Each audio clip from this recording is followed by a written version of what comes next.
Hi, thanks for joining me on the Gem Sapphire channel. I just wanted to welcome anyone who's new and to invite you to check out my Instagram account, Gem Sapphire. So today's video I'm going to talk about some products I've been experimenting with since October and November. So these are my ins and outs for the past 2 months. So I wanted to start off with a product that I bought during the VIB sale from NARS, their Climax Mascara. So in the description it says it's creamy, it's lengthening, does all those things, but more importantly, what I like, because I tend to have greasy lids, I like that it doesn't, at the end of the day, I don't have as much raccoon eye. So out of all the mascaras I've owned up until this point, this gives me the least raccoon eye. So thumbs up for this one. You know what I mean? Like at the end of the day, you look in the mirror and there's all this craziness underneath your eyelids. Not pretty. Another product I wanted to talk about is from Kat Von D. Her facial brushes. Yeah, I would say about a month or two ago, she had this amazing deal, like 40% off pretty much all her face brushes. I mean, we're talking about Kat Von D. Maybe the most I've ever seen a sale. It's been like maybe 20-25% off. So I definitely had to snatch these up. So just going through each one. The number 2, this is the highlighter brush. The number 4, this is for blush. The number 40, this is for concealer. And this is another number, I don't think. But this is just in general her double-ended eyeshadow. For synthetic brushes, these are soft.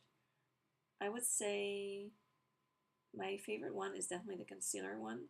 I mean, it's packed quite a bit. So when you're trying to blend out your concealer, it feels so nice. It's like a little teddy bear, like hugging you there. Yeah, I mean, I was definitely impressed. Oh yeah, and I was gonna say this one that I use for a blush, it's very soft. Because, you know, my concern a lot of times with synthetic is, you know, it's just not going to be, it's going to be a little rough on the skin. So definitely, I say yes to her brushes. The only one that was a little lackluster was the eyeshadow brush, the double-ended. I mean, you can live with this, live without it. And then this is a brand that up to this point I haven't really had a lot of experience with, but I've seen it in, you know, at Sephora or whatnot, is the brand Milk. So I purchased a few items from them. So, you know, the highlighter stick, also the highlighter in, you know, compact form, the Lip Salve in Rose. You know, with the winter months, I'm totally stocking up on anything in terms of lip treatment for sure. And then also her eye pigment. I would say that out of the 4 items, the 2 that impressed me the most was the highlighter stick, the holographic stick. This one is in the color Supernova. When I was applying it, I was expecting it to be like kind of like dense, and I was going to have to spread it out, because a lot of times with cream formulations, that's usually my hesitation in buying cream formulations, is I feel like I have to spend a little more time blending it out. But this actually went on not too thick, hence less time having to blend it. So there's this. And then the other one that I was pretty impressed with was the eye pigment. This one is in the color Sesh, S-E-S-H. I mean, I'm always on the lookout for blue eye pigment, or eyeshadow, you could say. I mean, without even having to put it on my hand, because it will make a mess. This is truly the color of this tube. I would say a little goes a long way, because I put what I thought would be the correct amount, ended up being way too much. Instead of having a black eye, I kind of had a version of a blue eye. So definitely be gentle with this, and you'll have to use, I would say, not a soft brush, but more of a more stiff brush for this cream formulation. this powder highlighter, this is okay. This is in the, seeing the color, I don't see the color on here. Okay, well, I mean, I'll have that in the details. But this is sort of a peach holographic. It was alright. I mean, you don't, not a must-have out of the line, I would say.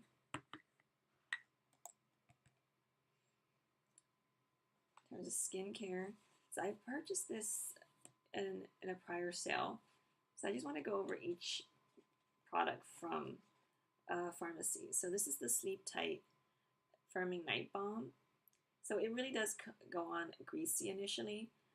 I usually don't like that, but with the winter months coming upon us, and I mean, there have been days where my skin just did not have enough time to adjust, and I remember being outside, my face was just hurting.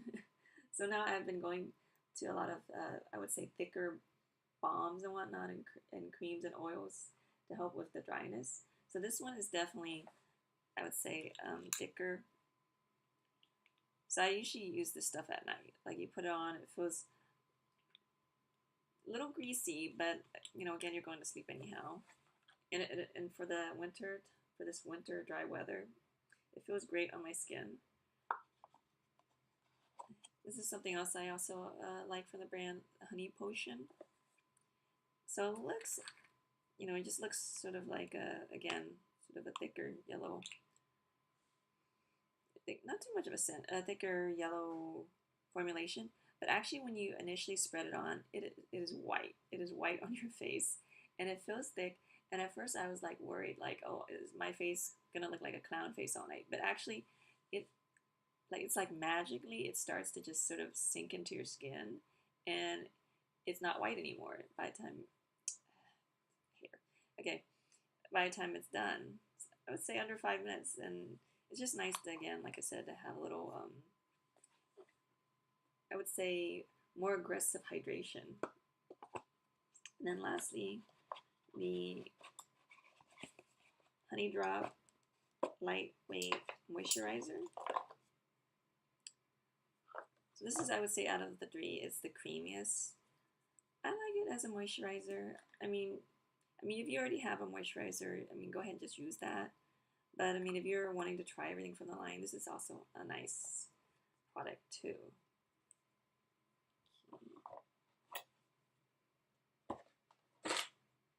And then Chanel. I wanted to try one of, Macy sometimes has a sale on their beauty, and I was just like, really, even on Chanel? They're like, yeah, even on Chanel. So I purchased this lipstick from their Rouge Coco. It's called Erik 456. I mean, I literally went to Lady. I said, can you find me your darkest lipstick? So even at that, it's still, you know, classy dark. I guess that's a good way of describing it. I would say the darkest lipstick I've ever owned is from NARS. I don't remember the name. But I will say one thing I like about this dark formulation, it's not too drying. Because a lot of times, I notice when I go for really, really dark lipsticks, like it just, sometimes, I don't know, it kind of reminds me of like red wine, you know what I mean? You drink it near the end and there's all these like tannins and things. I almost feel like really dark lipsticks kind of similar. Like sometimes it can get kind of patchy and then you gotta put 2 layers on. But this one, not so much. And it is hydrating compared to some of the other dark lipsticks that I've used in the past. So we're going to end it on a hair product. Briogeo Don't Despair Repair Deep Conditioning Mask. Okay, this is not a cheap brand. But, you know, I'm always, you know, looking out for sales on Ulta or Derm Store. And I buy it on sale.